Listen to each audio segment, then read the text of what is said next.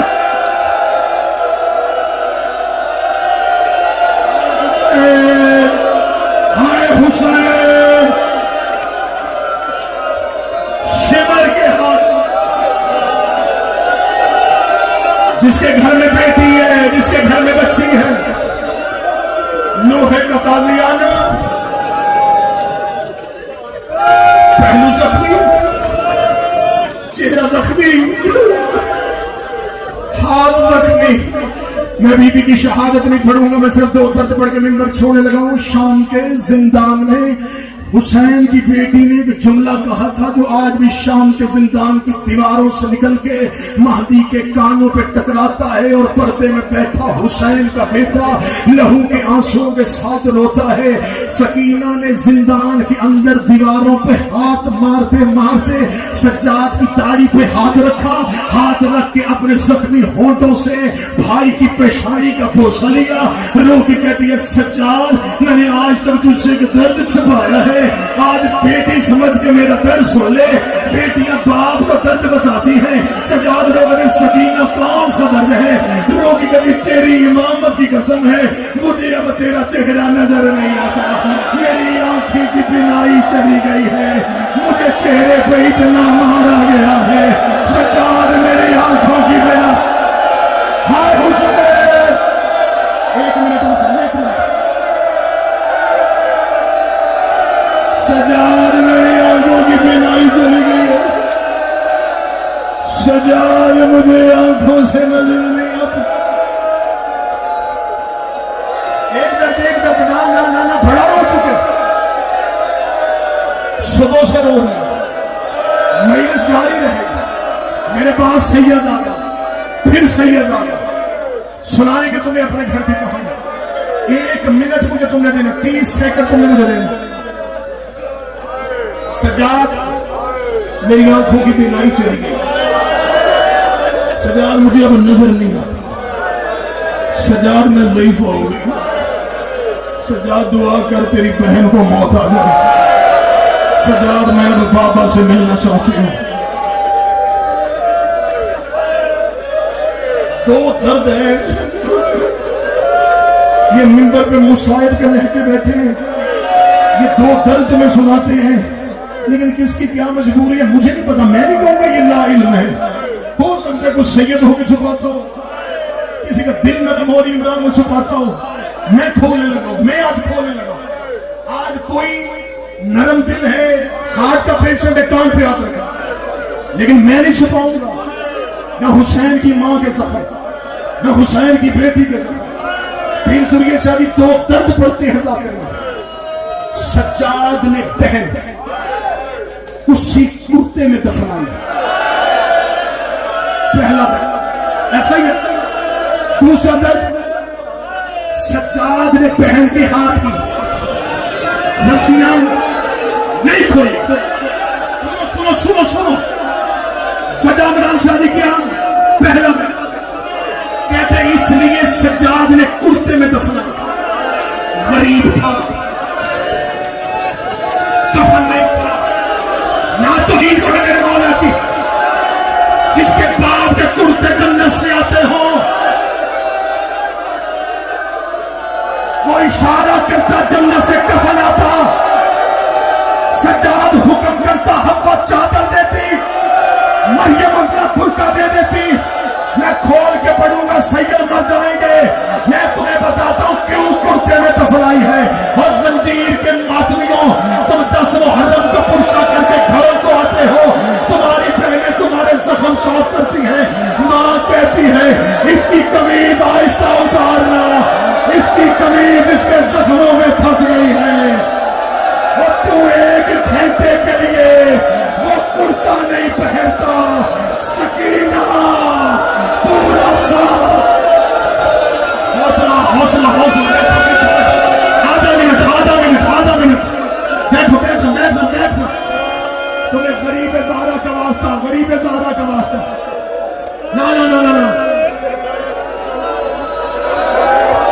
میرا مقصد مجلس بنانا نہیں، حسین کی ماں کی قسم، میرا مقصد مجلس بنانا نہیں کہ تم اٹھو اور مچانا، نہ، میرا مقصد ہے تم تک درد پہنچانا۔ ماں اپنی قمیض زخموں میں رکھی، ماں کہتی آہستہ اتارنا، تو نے پرسے کے بعد فوراً پہن لی تھی، قمیض زخموں کے ساتھ رک گئی، تو 4 گھنٹے بعد گھر آئے، تیرے زخم تیرا لباس نہیں چھوڑتے، پورا سال شام کی گلیوں میں سکینہ تازی آ گئی۔